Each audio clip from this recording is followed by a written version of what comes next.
বন্ধুরা সবাই কেমন আছো? আজকে আমরা ইংরেজি সাহিত্যের যুগ বিভাগের ভিতরে প্রথম অংশ নিয়ে আলোচনা করব।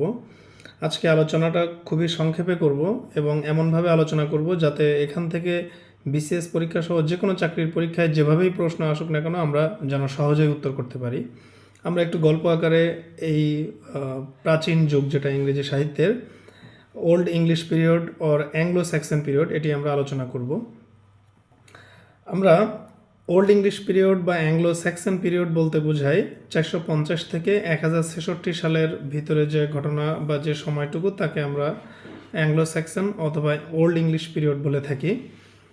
তো এই সময়টার প্রেক্ষাপটটা হচ্ছে বর্তমান যে ব্রিটেন অথবা ইংল্যান্ড যে জায়গাটা, তো এর হিস্ট্রিটা হচ্ছে এমন, এইখানে যে প্রাচীন বিভিন্ন ট্রাইবস বসবাস করত এই ভূখণ্ডে, তাদেরকে জার্মান থেকে অ্যাংলিশ, জুটস এবং স্যাক্সনস এই তিনটি উপজাতি তারা খুবই অ্যাটাকিং ছিল।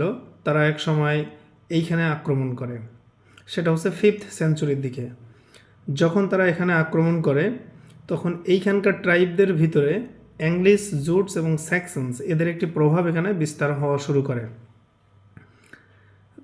এবং এখানে তাদেরই বসবাস শুরু হতে থাকে এবং তারা যেহেতু ক্ষমতা বা ওই এলাকায় শাসন বিস্তার শুরু করে, এখানকার যে ট্রাইব ছিল ইংল্যান্ডের তাদের কর্তৃত্ব এবং পরিচয় আস্তে আস্তে মিলিয়ে যায় অ্যাংলিশ, জুটস এবং স্যাক্সনসদের ভিতরে এবং পরবর্তীতে অ্যাংলিশ এবং স্যাক্সনস তারা মূলত শাসন ক্ষমতায় চলে আসে এবং তাদেরই প্রভাব এখানে বিস্তৃত হতে থাকে। এবং পরবর্তীতে 1066 সালের দিকে ফ্রান্স থেকে একটা উপজাতি, তারা অত্যন্ত দুর্ধর্ষ এবং অ্যাটাকিং ছিল, তাদের নাম, উপজাতির নাম ছিল নরম্যান্স।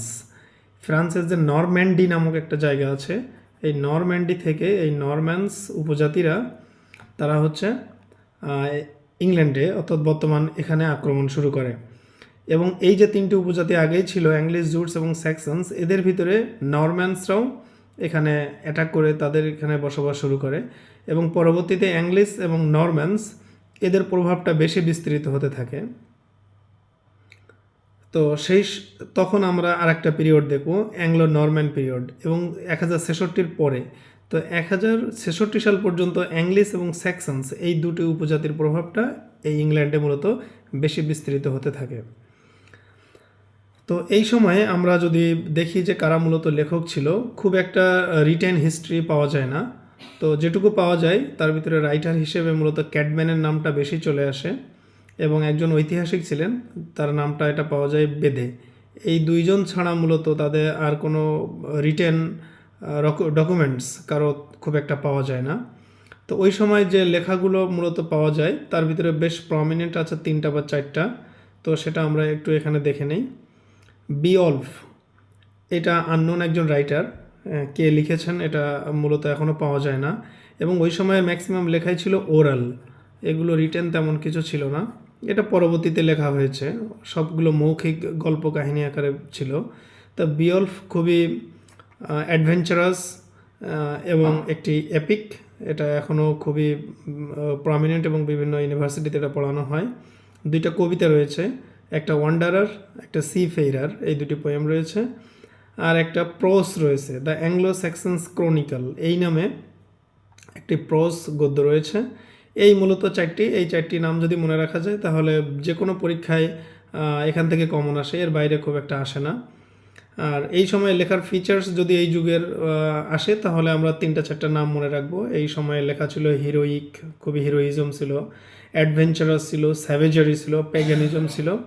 এই মূলত 4টা ফিচার্স যদি মনে রাখি এবং 4টা নাম যদি মনে রাখি, আমার মনে হয় এখান থেকে সব ধরনের পরীক্ষার প্রশ্ন কমন আসবে। আমরা অ্যাংলিশ, স্যাক্সনস এবং হচ্ছে ওল্ডিং এই যে পিরিয়ডটা 450 থেকে 1066, ক্যাডম্যান, বেডে, একজন হচ্ছে হিস্টোরিয়ান, একজন রাইটার, এবং এই 4টা নাম, এই কয়টা জিনিস যদি আমরা মনে রাখি আশা করি এখান থেকে যে কোনো পরীক্ষায় কমন পাবো। তো এরকম ভিডিও যদি ভালো লাগে আপনারা চ্যানেলটি সাবস্ক্রাইব করে রাখবেন, পরবর্তীতে আপনাদের নোটিফিকেশান যাবে। সবাই ভালো থাকবেন, ধন্যবাদ সবাইকে।